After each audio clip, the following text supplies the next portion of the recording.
आप देख रहे हैं मसाइल का हल चैनल।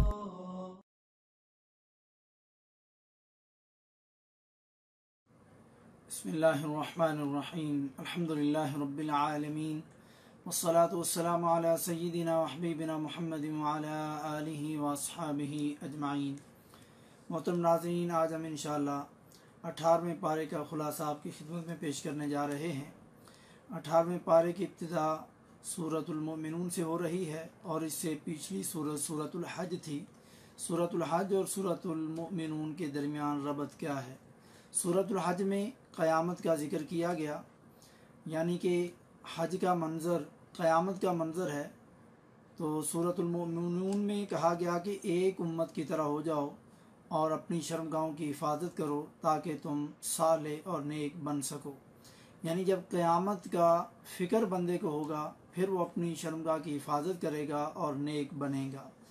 दूसरा पॉइंट, सूरतुल मोमिनून में कामयाब मोमिनों की सिफ़ात और जन्नत के वारसों का ज़िक्र किया गया। पहली शर्त वो ईमान वाले हों, दूसरी शर्त नमाज में खुशू खुजू करने वाले हों, तीसरी शर्त लग़्व और बेहुदा बातों से एराज़ करते हों, चौथी शर्त ज़कात अदा करने वाले हों, पाँचवीं शर्त अपनी शर्मगाहों की हिफाजत करने वाले हों, बीवियों और लौंडियों के अलावा उनके अलावा जो भी वो रास्ता अपनाएंगे वो हद से तजावुज़ करने वाले होंगे। छठी शर्त अपने वादों और अमानतों का पूरा करने वाले हों। सातवीं और आखिरी शर्त अपनी नमाज़ों की हिफाजत करने वाले हों। यही लोग जन्नत के वारिस हैं जिसमें वो हमेशा हमेशा रहेंगे। प्यारे मोमिन भाइयों, मुसलमानों, ज़रा सोचें, गौर करें, क्या आज हमारे अंदर ये सातों सिफ़ात पाई जाती हैं तो हम अपने आप को जन्नत का वारिस समझें। अगर नहीं पाई जाती तो हम अपना मुहासबा करें और अपने अंदर इन 7 चीज़ों को पैदा करें ताकि हम जन्नत के वारिस बन सकें। तीसरा पॉइंट, आयत नंबर 12 से 16 तक फिर इंसान की पैदाइश के अतवार और मराहिल का ज़िक्र किया। मरने और क़यामत को उठने का बयान किया गया। पहली चीज़ मट्टी, दूसरी चीज़ मनी, तीसरी चीज़ जमा हुआ खून, चौथी चीज़ खून का लोथड़ा, पाँचवीं चीज़ हड्डी, छठी चीज़ गोश्त का लिबास, सातवीं चीज़ इंसान बनाना, उसके बाद आठवीं चीज़ मौत आएगी, नौवीं चीज़ दोबारा ज़िंदा होना होगा। ये 9 चीज़ें इंसान की तख्लीक के मराहल में ज़िक्र की गई। फिर 7 आसमानों का ज़िक्र करके पानी बरसा करके मुख्तलिफ़ फसलें और फल पैदा किए और जैतून के फल का खुसूसी ज़िक्र फरमाया। फिर जानवरों में बहुत इबरत बता करके उनके पेटों से खालिस शराब और खालिस दूध निकाला। चौथा पॉइंट, आयत नंबर 23 में नूह अलैहिस्सलाम को उसकी कौम की तरफ रसूल बना करके भेजा। उसने कहा, क्या मेरी कौम के लोगों, अल्लाह की इबादत करो और उसके सिवा तुम्हारा कोई माबूद नहीं, क्या तुम उससे डरते हो? 24वां पॉइंट, 24 नंबर आयत में उसकी कौम के काफिर सरदारों ने साफ कह दिया कि ये तो तुम जैसा ही इंसान है, ये तुम पर फजीलत और बड़ाई हासिल करना चाहता है। अगर अल्लाह ही को मंजूर होता तो किसी फरिश्ते को उतारता। फिर नूह अलैहिस्सलाम की कौम पर अजाब के बाद और ईमान वालों को नजात के बाद फरमाया। 5वां पॉइंट, आयत नंबर 31 में उनके बाद हमने और भी उम्मत पैदा की। यानी अल्लाह रब्बुल इज़्ज़त जब किसी कौम पर अजाब भेजता है, उनको ख़त्म कर देता है, तो फिर किसी और उम्मत को उसकी जगह पर भेजता है। छठा पॉइंट, आयत नंबर 32 में फिर खुद उनमें से ही रसूल भी भेजा कि तुम सब अल्लाह की इबादत करो, उसके सिवा तुम्हारा कोई माबूद नहीं। आयत नंबर 31 में और सरदारान कौम ने जवाब दिया जो कुफर करते थे और आखिरत की मुलाकात को जुटलाते थे, और हमने उन्हें दुनियावी ज़िंदगी में खुशहाल कर रखा था कि ये तो तुम जैसा ही इंसान है, तुम्हारी खुराक ये भी खाता है और तुम्हारे पीने वाला पानी ये भी पीता है। 34 नंबर आयत में अगर तुमने अपने जैसे इंसान की ताबेदारी कर ली तो बेशक तुम सख्त खसारे वाले हो जाओगे। यानी ये चीज़ें वो लोग अपने बाकी छोटे लोगों को बता करके नबी से इसलिए दूर करते थे कि ये नबी बशर और इंसान है। 7वां पॉइंट, फिर साले, लूत और शुआयब अलैहिस्सलाम की कौमों का जिक्र किया गया और उन पर अजाब भेजने का जिक्र फरमाया। और भी कई नबियों के वाक़यात जिक्र किए गए। आयत नंबर 42 में उनके बाद हम और भी बहुत सी उम्मतें पैदा की, हमने और भी बहुत सी उम्मतें पैदा की, ये जिक्र किया। 8वां पॉइंट, हक को जुटलाने की वजह तकब्बुर है। फ़िरौन और उसके साथियों ने कहा आयत नंबर 47 में, क्या हम अपने जैसे दो शख्सों पर ईमान लाएं, यानी मूसा और हारून अलैहिस्सलाम पर, हालांकि खुद उनकी कौम भी हमारे मातहत है। यहाँ भी इनकार के लिए दलील मूसा और हारून अलैहिस्सलाम की जो बशरियत है उसी को पेश किया। 9वां पॉइंट आयत नंबर 51 में, ए पैगम्बरों और रसूलों, हलाल चीज़ें खाओ और नेक अमल करो। हलाल खाने का नेक अमल करने के साथ बड़ा गहरा ताल्लुक़ है। नेक अमल इंसान को हलाल खाने पर और हलाल खाना नेक अमल करने पर उभारता है, लेकिन हराम खाना शिर्क और बिदात वाले काम की तरफ ले जाता है और शिर्क और बिदात वाले हराम खाने के लिए तैयार होते हैं। इसी तरह बिदअत और शिर्क करने वालों के यहाँ जितना बुरे आमाल बिदात का अहतमाम होता है उतना सुन्नत और तौहीद का अहतमाम होता ही नहीं। 7वां पॉइंट, नेक लोगों की, ईमान वालों की बात सिफात जिक्र की गई। आयत नंबर 57 में अपने रब की हैबत से डरते हैं।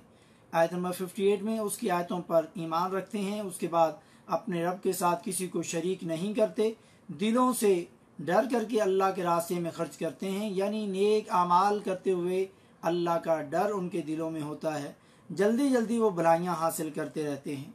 11वां पॉइंट, मुशरिकीन मक्का का अल्लाह को रब और खालिक मानना। आयत नंबर 84 से 87 तक तर्जमा जिक्र किया जा रहा है। उनसे पूछिए तो सही कि ज़मीन और उसकी कुल चीज़ें किसकी हैं, बताओ अगर जानते हो। तो फ़ौरन जवाब देंगे कि अल्लाह की हैं। तो कह दीजिए कि फिर तुम नसीहत क्यों नहीं हासिल करते। और पूछिए सातों आसमानों का और बहुत बाज़मत अर्श का रब कौन है। वो लोग जवाब देंगे कि अल्लाह ही है। कह दीजिए कि फिर तुम क्यों नहीं डरते। पूछिए कि तमाम चीज़ों का इख्तियार किसके हाथ में है, जो पनाह देता है जिसके मुकाबले में कोई पनाह नहीं दिया जाता। अगर तुम जानते हो तो बतलाओ। तो वो यही जवाब देंगे कि अल्लाह ही है। कह दीजिए फिर तुम किधर से जादू कर दिए गए हो। यानी ये सारे इतराफ़ कर रहे हो, फिर भी अल्लाह के सिवा किसी और की इबादत करते हो, किसी और से दुआएं मांगते हो, किसी और के सामने झुकते हो, माथे टेकते हो, किसी और की दर और दरगाह पर जाते हो, उनके नाम की नज़रों न्याज़ें देते हो। तो फिर तुम ऐसा क्यों कर रहे हो। इसी अल्लाह ताला ने फरमाया आयत नंबर 90 में, हक ये है कि हमने उन्हें हक पहुँचा दिया और यही बेशक झूठे हैं। 12वां पॉइंट, शैतान से अल्लाह की पनाह में आने की दुआ। वक़ुल रब्बी अऊज़ु बिका मिन हमाज़ातिश शयातीन व अऊज़ु बिका रब्बी अन यहज़ुरून। आयत नंबर 97-98 में, और दुआ करें क्या मेरे परवरदिगार, मैं शैतानों के वसवसों से तेरी पनाह चाहता हूँ, और ए परवरदिगार मैं तेरी पनाह चाहता हूँ कि वो मेरे पास आ जाएं। यानी इसलिए हर काम से पहले इंसान को बिस्मिल्लाह पढ़नी चाहिए, क्योंकि अल्लाह की याद शैतान को दूर करने वाली चीज़ है।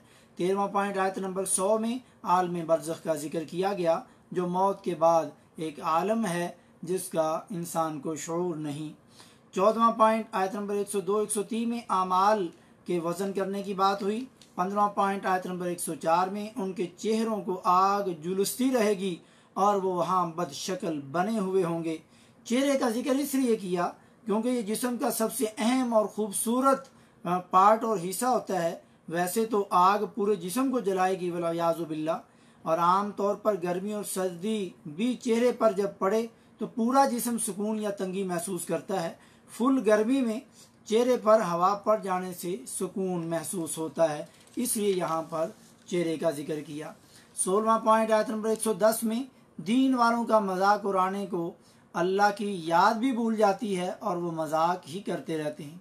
17वां पॉइंट, 117 नंबर आयत में, जो शख्स अल्लाह के साथ किसी दूसरे माबूद को पुकारे जिसकी कोई दलील भी उसके पास नहीं है, बस उसका हिसाब तो उसके रब के ऊपर ही है। यहाँ पर सूरतुल मोमिनून ख़त्म हो रही है और सूरतुन नूर की इब्तिदा हो रही है। 18वां पॉइंट, सूरतुल मोमिनून और सूरतुन नूर के दरमियान रबत। सूरतुन नूर में यानी जन्नत के वारसों की एक सिफत जिक्र की गई थी, वो अपनी शर्मगाहों की हिफाजत करने वाले हैं।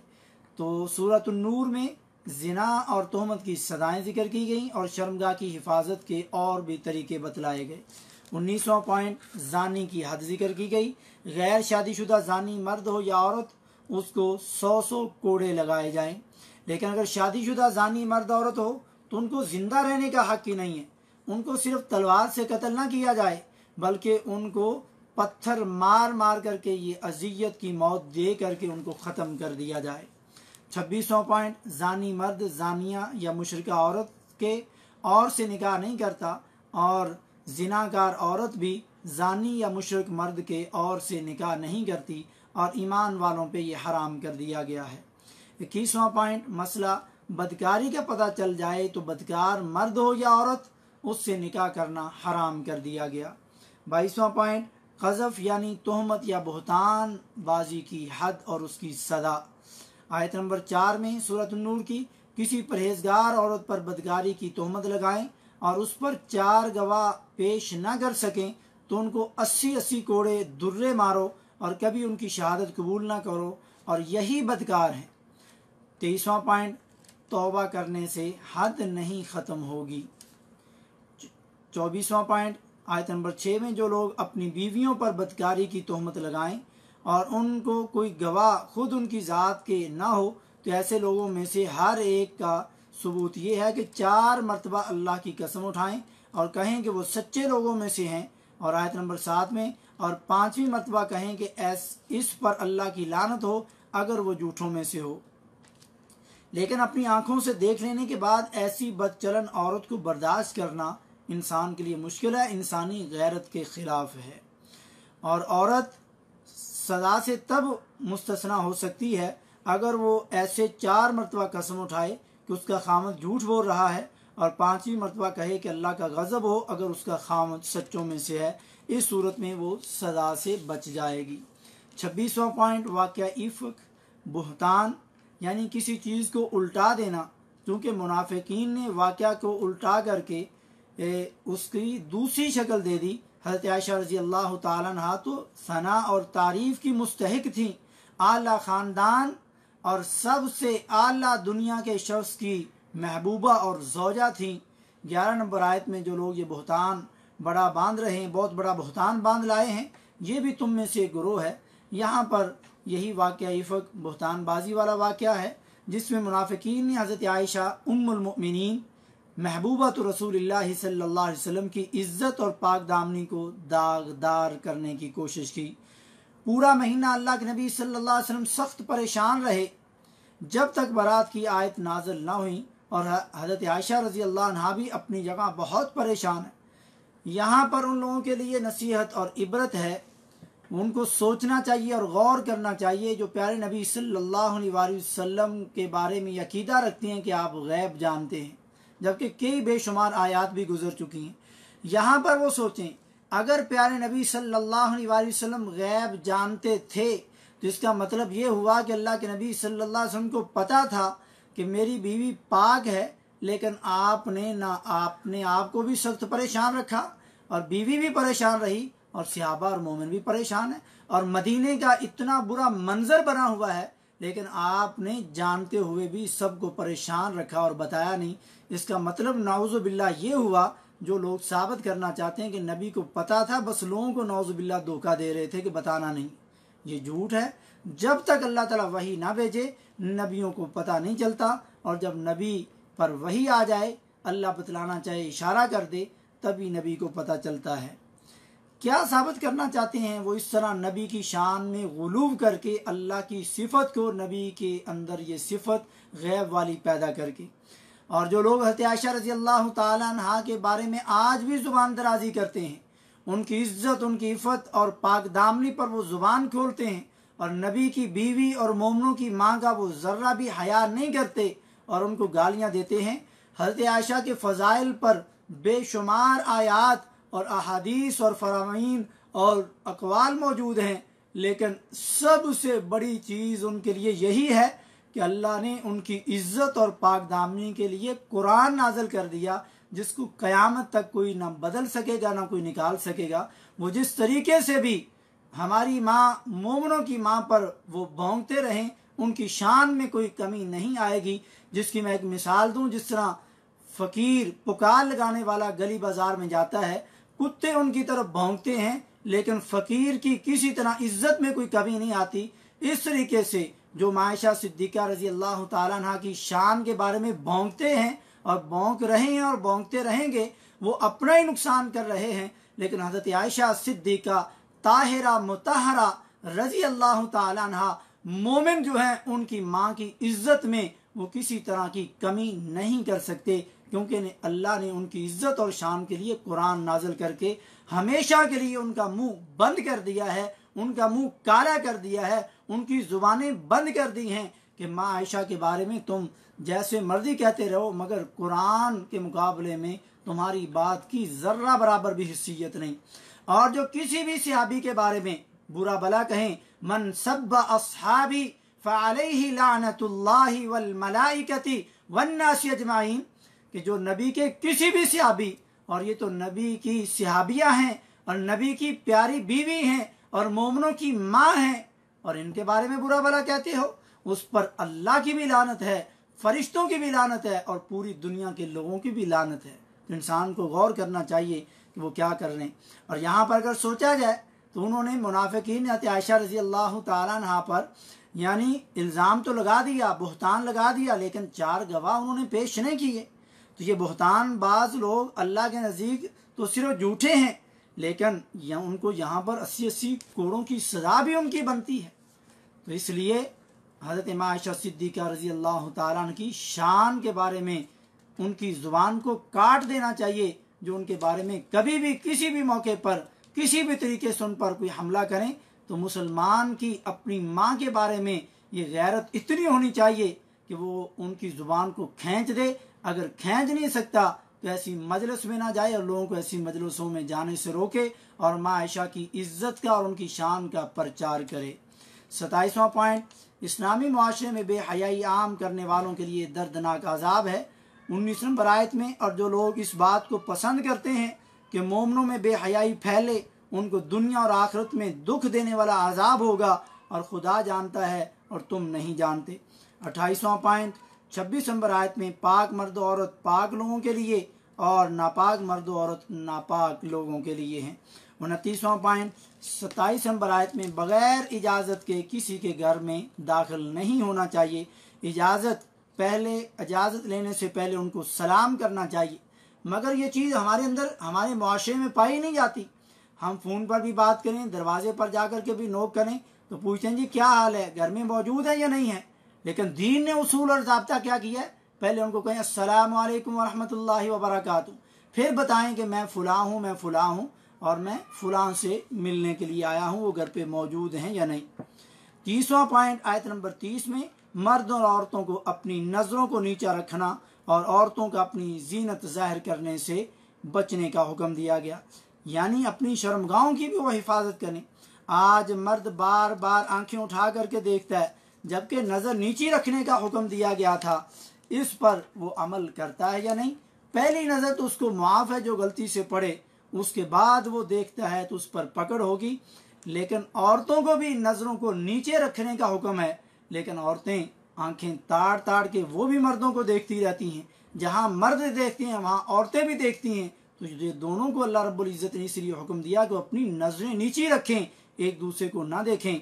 और औरतों का बनाओ श्रृंगार करके बाहर आना और ऐसे कपड़े पहन करके आना जिन कपड़ों के पहनने के बावजूद भी वो बरहना और नंगी नज़र आती हैं, और ऐसा टाइट लिबास और बुर्का पहन करके आती हैं, और ऐसे डिज़ाइन वाले और चमकदार बुरके पहन करके आती हैं कि शैतान भी शर्मा जाता होगा। और ऐसे बुरके को बुरका पहनाने की ज़रूरत होती है। बुरके का तो मतलब है आपके जिस्म को ढांपना, कोई नुमाइश ज़ाहिर ना हो। लेकिन आज कढ़ाई वाले रंग बिरंगे बुरके पहने जाते हैं, और वो गैरतमंद मर्द कैसे हो सकता है जो अपनी बीवी बहन और माँ और बेटी के लिए ऐसे बुरके खुद खरीद करके लेके जाता है जिसकी तरफ लोगों की नज़रें उठें। और औरत को खुशबू लगा करके किसी गैर महरम के पास अगर वो गुजरती है, घर से बाहर निकलती है, तो ऐसी औरत जानिया औरत है। जब तक वो घर आकर के फर्दी गुस्ल की तरह फर्दी गुस्ल ना कर ले, उस वक्त तक वो कोई इबादत नहीं कर सकती। अब उसने जिना किया नहीं, मगर उसका खुशबू लगा करके गैर महरम के पास जाना, ये अमल इसको जिना कहा गया और उसको फर्दी गुस्ल करने का हुक्म दिया गया। इस्लाम ने इस औरत की कितनी हिफाजत की, मगर औरत आज अपनी नमूदो नुमाइश और अपनी जीनत का इजहार करती है और अपने सीने को और अपने कोहनुओं को निकाल निकाल के और हला हला के चलती है, और ऐसे जूते पहन के निकलती है और चूड़ियाँ पहन के निकलती हैं जिससे आवाज़ें निकलती हैं और लोग उसकी तरफ मुतवज्जो होते हैं, वला याज़ु बिल्लाह। 31वां पॉइंट, गैर शादीशुदा मर्द औरत को निकाह की तरगीब दी गई। 32 नंबर आयत में निकाह करो, वो गरीब और फ़कीर होंगे तो अल्लाह ताला उन्हें अपने फजल से मालदार और गनी बना देगा। यानी महज गुर्बत और तंगदस्ती निकाह में माने नहीं होनी चाहिए, मगर हम लोगों ने स्टेटस बना रखे हैं, ख़ानदान देखते हैं, पता नहीं क्या क्या देखते हैं कि ये भी देखते हैं कि लड़की के साथ वो हमें क्या देंगे। अस्तगफिरुल्लाह, नऊज़ुबिल्लाह मिन ज़ालिका। ये हिंदुओं वाला अकीदा, ये काफरों और गैर मुस्लिमों वाला अकीदा, जिसने तुम्हें अपनी बेटी जवान करके ब्याह करके दे दी, इससे बड़ी और चीज़ तेरे लिए क्या थी, मगर हमने उस पर नजरें जमाई हुई हैं, वले याज़ु बिल्लाह। और इन्हीं चक्रों में बच्चे 25-25 साल के हो जाते हैं, उनकी शादी नहीं होती, और इससे भी बड़े मौजूद हैं 35-40 साल, तो आजकल आम है। लेकिन कम से कम आज जो पुरफितन दौर है, और जैसे जैसे फितने मौजूद हैं, बच्चों की शादियां 15 साल में कर देनी चाहिए। बहुत ही अगर देर हो तो 20 साल से ज़्यादा एक दिन भी नहीं होना चाहिए, और आप अपने बेटे और बेटी को शादी करके अल्लाह के हुक्म के साथ किसी के साथ जोड़ दें, और अल्लाह ताला फिर उनको गनी कर देगा। और फिर लोग कहते हैं ये हमारे बच्चे तो शरीफ हैं, ये नेक हैं, इनकी नज़र ठीक है, इनके दिल ठीक है, हमने पूरा ख्याल रखा हुआ है। तो मेरे भाइयों ये बताओ, ये जो दुनिया में बुराइयां हो रही हैं, किन के बेटे और बेटियां आगे कर रहे हैं? क्या ये किसी दूसरे मखलूक की बेटियां? वो भी उन्हीं माँ बाप के बेटे और बेटियां हैं जो कहते हैं हमारे बेटे की तो नज़र ही बहुत अच्छी है, ये बड़ा नेक है। मेरे भाइयों, ये शैतान ने जिसने कस्में उठाई थी ना हमें गुमराह करने की, वो पीछे नहीं हटा, वो दाएं बाएं ऊपर नीचे हर जगह से हमले कर रहा है। तो आप कैसे इत्मीनान करके बैठ गए, और जो आपका फ़र्ज है उनकी शादियां करना, उसको आप बिला वजह ढेर कर रहे हैं। इसी वजह से आज जिना कितना आसान है, चंद पैसों में और चंद मिनटों के लिए कर करके इज्जत को ताड़ करके मुंह काला कर लिया और मुंह काला कर दिया जाता है। लेकिन निकाह करके इज्जत ना कमाई जाती है न दी जाती है। इतना मुश्किल कर दिया निकाह को। अल्लाह मुसलमानों को समझने की तौफीक दे। 32वां पॉइंट, सिर्फ अल्लाह और उसके रसूल सल्लल्लाहु अलैहि वसल्लम की इताअत का हुक्म और शख्सी तकलीद का रद्द किया गया। आयत नंबर 54 में आप कह दीजिए कि अल्लाह ताला का और उसके रसूल का हुक्म मानो, उनकी इताअत करो। फिर भी अगर तुमने रोगर्दानी की तो रसूल के ज़िम्मे तो सिर्फ वही है जो उस पर लाजिम कर दिया गया है, और तुम पर उसकी जवाबदेही है जो तुम पर रखा गया है। और हदायत तभी मिलेगी जब रसूलुल्लाह सल्लल्लाहु अलैहि वसल्लम की बात मानोगे। यानी नबी की बात मानने में ही हदायत है, किसी और की बात मानने में हदायत नहीं मिल सकती। जैसा कि अहले तकलीद अपने इमामों और अपने पेशवाओं के बारे में ऐसा अकीदा रखते हैं। 33वां पॉइंट, आयत नंबर 58 में 3 पर्दे के औकात का जिक्र किया गया, जिनमें छोटे बच्चे, घर के गुलाम और लौंडियों को भी इजाज़त लिए बगैर आने से मना कर दिया गया। और वो औकात कौन से? नमाज फजर से पहले, क्योंकि इंसान उस वक्त सोया हुआ उठता है, और उसके लिबास किस तरह है, पर्दे की हालत कैसी है, ये वो लोग आकर के देख नहीं सकते। और दूसरा दोपहर के कैलूले के वक्त, और तीसरा नमाज ईशा के बाद, क्योंकि ये सोने के औकात हैं। और तुम्हारे खलवत वाले कमरों में दाखिल ना हो सिवाय जब तक इजाज़त ना ले लें, क्योंकि दिन इन औकात में आम लिबास उतार करके नींद का लिबास, मामूली सा लिबास पहना जाता है, इसलिए उनको इजाज़त का हुक्म दिया गया। यानी कि फिर उनको भी अपना लिबास और हालत ठीक करके उनके सामने आना चाहिए और उनको आने की इजाज़त देनी चाहिए, ताकि हया कायम रहे और पर्दा कायम रहे। 34वां पॉइंट, बूढ़ी ख़वातीन जिनके चेहरे से खूबसूरती और कशिश की कोई चीज़ जाहिर ना हो, पर्दे में उनको रुख्सत दी गई है। लेकिन आखिर में कहा गया अगर वो फिर भी पर्दा करें तो उनके लिए ज़्यादा बेहतर है। लेकिन वो अपना अगर बनाओ सिंगार ज़ाहिर करती हैं और अपनी खूबसूरती ज़ाहिर करती हैं, उनकी खूबसूरती से चेहरे से खूबसूरती ज़ाहिर हो रही है, तो उनको पर्दा ज़रूर करना चाहिए। लेकिन अगर उनकी खूबसूरती की कोई चीज़ ऐसी नहीं है, निकाह की उनको दे करके किसी को निकाह का पैगाम देने की या बुरा ख्याल आने की किसी के दिल में नहीं आ सकता ऐसा ख्याल, तो फिर अगर वो पर्दा ना करे तो उसके लिए रुख्सत है। लेकिन कुरान ने कहा अगर वो ऐसी कंडीशन में फिर भी पर्दा करे तो उसके लिए ज़्यादा अफजल और बेहतर है। 35वां पॉइंट, तुम अल्लाह ताला के नबी के बुलाने को ऐसा बुलाना ना समझो जैसा कि आपस में एक दूसरे को बुलाते हो। यहाँ आप सल्लल्लाहु अलैहि वसल्लम का नाम लेकर के या मोहम्मद सल्लल्लाहु अलैहि वसल्लम कहने से मना किया गया, बल्कि आपका जो मकाम है रसूलुल्लाह या नबी अल्लाह क्या करके बुलाने का हुक्म दिया गया। और ये आप सल्लल्लाहु अलैहि वसल्लम की ज़िंदगी के साथ ख़ास जब बुलाने की ज़रूरत पेश आती थी। और दूसरा माना ये हो सकता है कि आपकी बद्दुआ को दूसरों की बद्दुआ की तरह मत समझो, क्योंकि आपकी दुआ या बद्दुआ रद्द नहीं होती। 36वां पॉइंट, और इसी आयत में आयत नंबर 63 में सूरह नूर की आप सल्लल्लाहु अलैहि वसल्लम की मुखालफत करने वाले की, आप सल्लल्लाहु अलैहि वसल्लम की बात और हदीस न मानने वालों की सज़ा बयान की गई। फरमाया, सुनो जो लोग हुक्म रसूल सल्लल्लाहु अलैहि वसल्लम की मुखालफत करते हैं, उन्हें डरते रहना चाहिए कि कहीं उन पर कोई ज़बरदस्त आफत या फितना ना आ जाए जिसमें वो मुब्तला ना हो जाएं, या उन्हें दर्दनाक किस्म का अजाब ना पहुँचे। आज कितने लोग और कितने उलमा हैं जो बड़ी आसानी से कह देते हैं कि जी हमारे मसलक में इस हदीस का कोई जवाब दिया ही गया होगा, इसलिए हम इस हदीस को नहीं मानते। मेरे भाइयों, ज़रा गौर करो, हदीस का जवाब, नबी की बात का जवाब नबी से कोई बड़ा ही दे सकता है, छोटा कैसे दे सकता है? तो आपने अपना अकीदा कैसा बना लिया, अस्तगफिरुल्लाह मिन ज़ालिक, कि हमारे इमामों ने, हमारे मुफ्तियों ने इस हदीस का कोई ना कोई तो जवाब दिया ही होगा। तो अल्लाह ने आपको अकल नहीं दी कि आप नबी के फरमान के मुकाबले में किसी और के फरमान को ला करके खड़ा करके उस पर अपने मसले और अपने अकीदे की बुनियाद रख रहे हैं। कितनी जुर्रत है उन लोगों की जिन्होंने ये हिम्मत उनके अंदर पैदा की, और वो फिर इसी हिम्मत का जो असल में कुफर है उसका फिर वो इजहार कर देते हैं। यानी कि दूसरे लफ्ज़ों में वो साफ साफ कह रहे होते हैं, हमें नबी सल्लल्लाहु अलैहि वसल्लम की बात पसंद नहीं, नौजुबिल्ला, हम फलां इमाम के मुकल्लद हैं, जो वो कह रहा है वही करेंगे।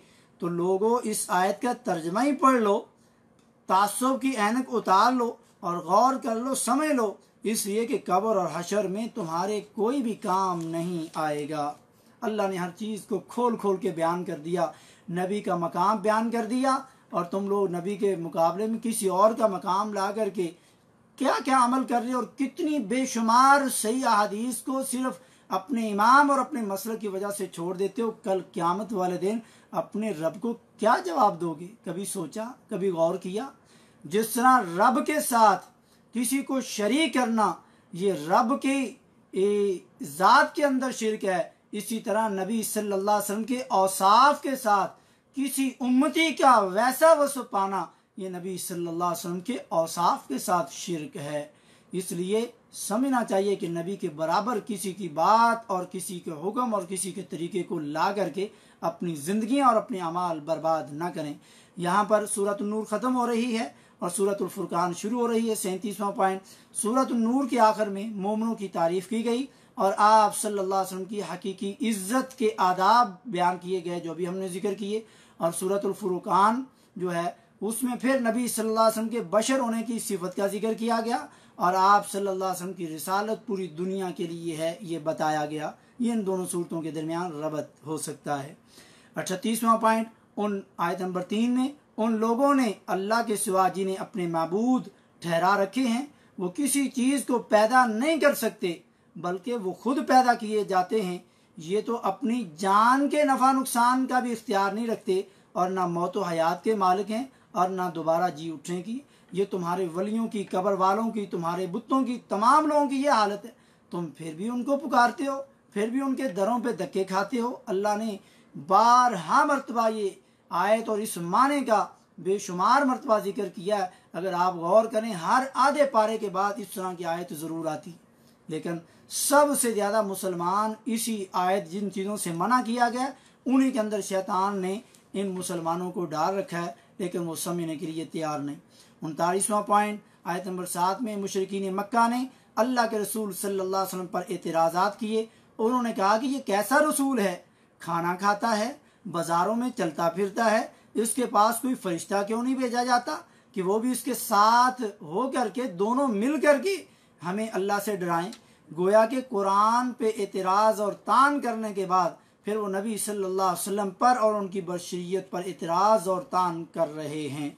40वां पॉइंट, आयत नंबर 17 में जिस दिन अल्लाह ताला उन्हें और सवाए अल्लाह के जिन्हें ये पूछते रहे हैं उन्हें जमा करके पूछेगा कि क्या मेरे इन बंदों को तुमने गुमराह किया है या ये खुद ही राह से गुम हो गए।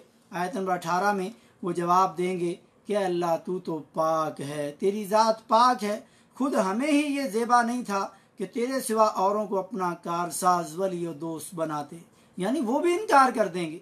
तो फिर किधर जाओगे गैर अल्लाह को पुकारने वालों, गैर अल्लाह के दरों पे धक्के खाने वालों? क़यामत के दिन कहाँ जाओगे एक अल्लाह के अलावा, किसके पास जाओगे? 41वां और आखिरी पॉइंट आयत नंबर 25 में, हमने आपसे पहले, आप सल्लल्लाहु अलैहि वसल्लम से पहले जितने रसूल भेजे सब के सब खाना भी खाते थे और बाज़ारों में भी चलते फिरते थे। हमने तो तुम में से हर एक को दूसरे की आजमाइश का जरिया बनाया, क्या तुम सब्र करोगे? तेरा रब सब कुछ देखने वाला है। अल्लाह रब्बुल इज़्ज़त ने कलाम पाक में हर चीज़ को खोल खोल करके वाजे करके तौहीद की और शिरक से बचने की और नबी सल्लल्लाहु अलैहि वसल्लम की इताअत और आपके फरमान की अहमियत बतला दी, जिसके मुकाबले में किसी का कोई फरमान भी कोई हसीयत नहीं रखता। ये मकाम प्यारे नबी सल्लल्लाहु अलैहि वसल्लम का 12 मरतबा बयान कर दिया। अल्लाह रब्बुल इज़्ज़त हमें कुरान करीम को सही मानों में समझने की और अमल करने की तौफीक नसीब फरमाए। वमा तौफीकी इल्ला बिल्लाह।